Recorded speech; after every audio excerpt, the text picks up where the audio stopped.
नमस्कार। About India channel में मैं अनिल केसरी आपका स्वागत करता हूं। अबाउट इंडिया चैनल का वास्तविक उद्देश्य भारत की संस्कृति और भारत के सांस्कृतिक तत्वों और पर्व त्योहारों आदि से परिचय। इसके अंतर्गत भारत की के जो पर्व त्योहार हैं उसमें हम लोग न सिर्फ प्रमुख पर्व त्योहारों को ले रहे हैं, बल्कि भारत के जो क्षेत्रीय पर्व त्योहार हैं, यानी जो कम महत्व के पर्व त्योहार हैं, खास करके जो है वह प्रचार प्रसार के दृष्टिकोण से कहा जाए या फिर जो है वह कहा जाए बाजार के दृष्टिकोण से, क्योंकि बहुत सारे पर्व त्योहार बाजार जो है बाजारीकृत हो चुके हैं। जैसे मान लीजिए दीपावली का धूम इसलिए भी अधिक है क्योंकि बाजारीकृत हो चुका है। लेकिन जैसे बहुत सारे छोटे पर्व त्योहार हैं जिनकी महत्ता अधिक है, लेकिन जो है उनके बाजारीकृत नहीं हुए हैं, और या फिर उन्हें हम कहें कि उन्हें बाजार ने अभी जो है वह नहीं अपने गोद में लिया है, इसलिए जो है वह हम लोग ये कह सकते हैं कि वह थोड़े कम महत्व के हैं, यानी कि बाजार के दृष्टिकोण से कम महत्व के। ऐसे ही पर्व त्योहारों में, क्षेत्रीय पर्व त्योहारों में एक पर्व त्योहार हमारा आज है जिसे हम लोग वट सावित्री कहते हैं। तो सबसे पहले वट सावित्री के लिए आप सभी को शुभकामनाएं। अब वट सावित्री का पर्व त्योहार है क्या, तो हम लोग एक जो है वह दृश्य को देखना चाहें तो वट सावित्री का त्योहार का मतलब है कि एक वट यानी बरगद का पेड़ है, और उस बरगद के पेड़ पर जो है वह महिलाएं जो है वह पूजा अर्चना कर रही हैं, और जो है वह कुछ धागे मौली वगैरह जो है वह बंधे हुए हैं। आइए हम लोग इसको समझने का प्रयास करते हैं। तो पहली बात कि वट सावित्री का जो त्योहार है, ये त्योहार हम लोग जो है वह वट अमावस्या भी कहते हैं। ये देखिए वट अमावस्या, और ये जो है इस वर्ष यानी आज जो है हम लोग बात करें तो 10 जून को मनाया जा रहा है। 2021 में 10 जून को मनाया जा रहा है। जबकि हम लोग अगर इसके त्योहार के महत्व को जो है वह देखें कि आखिर इसका महत्व क्या है और किस क्षेत्र विशेष में भी जो मिलता है, तो ये उत्तर बिहार मिथिलांचल में जो है वह यह बहुत ही जो है प्रसिद्ध त्योहार है, और लगभग घर घर में वट सावित्री का त्योहार मनाया जाता है। हालांकि इसके अलावा बिहार के भोजपुर में भी प्रचलित है, पूर्वी उत्तर प्रदेश के कुछ जिलों में भी प्रचलित है, और यहां तक कि महाराष्ट्र, गुजरात और गोवा में भी जो है वह प्रचलित जो है वह है। तो वट सावित्री यानी वट का संदर्भ अभी हमने बताया बरगद के पेड़ से है। बरगद जिसे हम बनियान ट्री कहते हैं, अंग्रेजी में इसे हम बनियान ट्री कहते हैं। तो आइए देखिए क्या कि इसमें महिलाएं व्रत करती हैं, और महिलाएं क्यों व्रत करती हैं, तो उसका उद्देश्य है अखंड सौभाग्य और संतान प्राप्ति। अब एक प्रश्न जो है वह अक्सर जो है वह हमारे समाज में आजकल चर्चा का विषय होता है कि महिलाएं ही क्यों व्रत करें, क्यों ना पुरुष भी व्रत करें।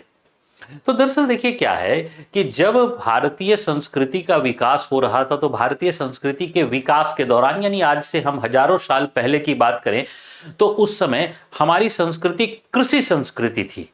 यानी जिस समय संस्कृति का विकास हो रहा है उस समय जो हमारी अर्थव्यवस्था की संस्कृति है वो कृषि की संस्कृति है, और कृषि एक श्रम प्रधान है जिसमें जो है वह पुरुष की महत्ता अधिक जो है वह हो जाती है। हालांकि आज के समय में कृषि में महिलाओं का भी योगदान बहुत अधिक बढ़ा है। हर जिले में हम कह सकते हैं, हर राज्य में महिलाओं का योगदान बढ़ा है, लेकिन यह तब है जबकि जो है अब मशीनीकृत जो है वह व्यवस्था होने लगी, यानी कृषि में मशीन का प्रयोग होने लगा है। लेकिन एक समय ऐसा था जब मशीन का प्रयोग नहीं होता था, तो उस समय कृषि में श्रम की भागीदारी अधिक थी, इसलिए अर्थव्यवस्था जो है वो पुरुषों से जुड़ी हुई थी, और जब अर्थव्यवस्था पुरुषों से जुड़ी हुई थी तो पुरुष की आयु लंबी हो, इसलिए जो है महिलाएं व्रत करती थी। यानी वह निश्चित तौर पर इसका एक आर्थिक पक्ष यह है कि पुरुष जो है वह जब तक हैं जीवित, या उनका सौभाग्य या उनका अखंड जो है वह सौभाग्य जब तक जीवित है तब तक जो है वह उनकी अर्थव्यवस्था भी चलती रहेगी, उन्हें भी कोई कष्ट नहीं होगा, उनके बच्चों को कोई कष्ट नहीं होगा। यह एक जो है वह समाज में सोच काम करती थी, इसलिए पुरुषों के लिए व्रत जो है वह त्योहार जो है वह अक्सर जो है वह मनाए गए, महिलाओं के लिए व्रत त्योहार नहीं, यानी कोई पुरुष महिलाओं के लिए व्रत त्योहार नहीं करते थे। तो इसका कारण अर्थव्यवस्था से जोड़कर हमें देखा जाना चाहिए, इसकी एक व्याख्या हो सकती है। अब मुद्दा है कि इस व्रत त्योहार में होता क्या है, तो दरअसल ये बनियान ट्री है और इस बरगद के वृक्ष की पूजा होती है।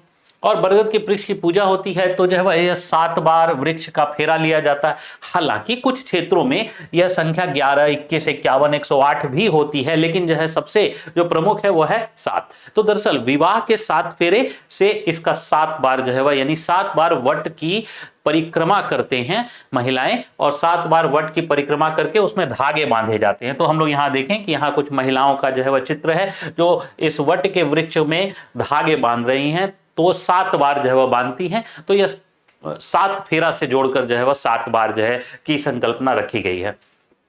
अब मुद्दा है कि यहां पर बरगद की वृक्ष की ही पूजा जो है वह क्यों की गई।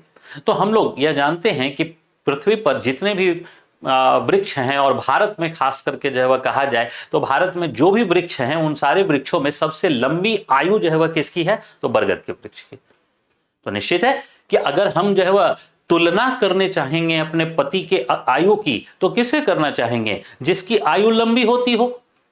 हम निश्चित है कि किसी जो है वह आलू के पौधे से नहीं करेंगे। क्यों? क्योंकि आलू के पौधे हर जो है साल जो है वह जन्म लेते हैं, हर साल जो है वह उनकी मृत्यु हो जाती है। धान के पौधे से तुलना नहीं करेंगे। क्यों? क्योंकि धान के पौधे की जो है वह हर साल जन्म होते हैं, हर साल मृत्यु होती है। ऐसे से ही तुलना करेंगे जो बहुत दीर्घायु हो, और दीर्घायु कौन है, तो बरगद का वृक्ष, और इसी बरगद के वृक्ष की पूजा की जाती। अब बरगद के वृक्ष की पूजा जो है के संदर्भ में एक बात और भी कि इन क्षेत्रों में अगर हम जो है जो हम लोग क्षेत्र ले रहे हैं, बिहार के क्षेत्र, पूर्वी उत्तर प्रदेश के क्षेत्र, इन क्षेत्रों में गर्मी भी जो है वो बहुत पड़ती है। और कब जो है वो ये पूजा हो रही है, ज्येष्ठ मास में। ज्येष्ठ मास, जेठ का मास, तो जेठ का मास जो है वो अपनी गर्मी के लिए भी जाना जाता है। जेठ की गर्मी, यह हम जानते हैं कि जेठ की गर्मी बड़ी भीषण होती है। तो इस जेठ की गर्मी में बरगद के वृक्ष की भूमिका यह होती है कि गांव में जब बरगद की पूजा हो जाती है तो उसके बाद इसके नीचे जो है वह चौपाल हो, या लोग जो है वह बैठे, या किससे कहानी जो है वह करें, वो भी जो है वह होता है। और आप देखते हैं कि बरगद का वृक्ष जो है कितना घना होता है, इतना डेंस होता है कि इसके नीचे बैठने पर जो है वह एक टेम्परेचर काफी कम हो जाता है। तो जेठ की गर्मी से भी जो उसको राहत मिल जाती है। तो इसलिए बरगद जो है वह एक इस रूप में भी महत्व जो है वह का हो जाता है कि जेठ मास और जेठ मास के बाद जो है वह होने वाले मास में वह गर्मी में राहत देता है।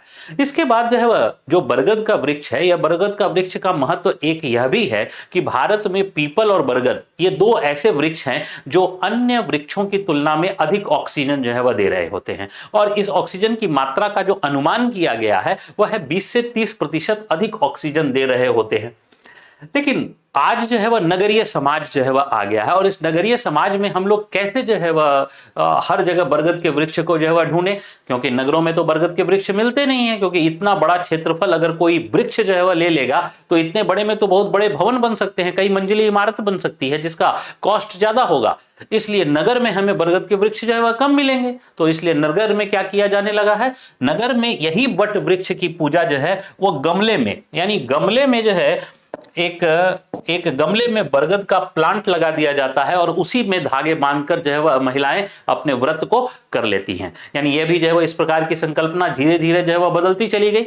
अब मुद्दा है कि ये वट सावित्री कब से प्रारंभ हुआ।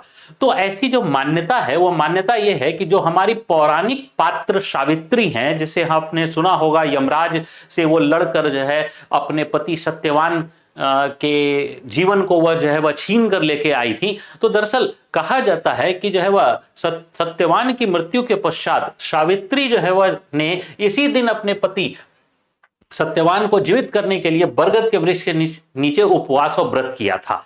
तो इसी वजह से दरअसल उसके बाद जो है वह सत्यवान को न सिर्फ जीवन मिला, बल्कि भारतीय समाज में जो है वह एक संदेश मिला, और वह संदेश जो है वह मिला कि बरगद के वृक्ष का महत्व है। और यहीं से वट सावित्री नामकरण भी स्थापित हो गया। यानी वट सावित्री का जो नामकरण स्थापित हुआ वो यहीं से हुआ। यानी वट का तात्पर्य बरगद से, और सावित्री जो है वह हमारी पौराणिक पात्र हैं जो अपने पति की लंबी आयु जो है वह इसी वृक्ष के नीचे, यानी बरगद के वृक्ष के नीचे जो है रहकर उन्होंने यमराज से छीनी थी। तो इसी प्रकार जो है वह वट सावित्री की परंपरा आगे समाज में चल पड़ी।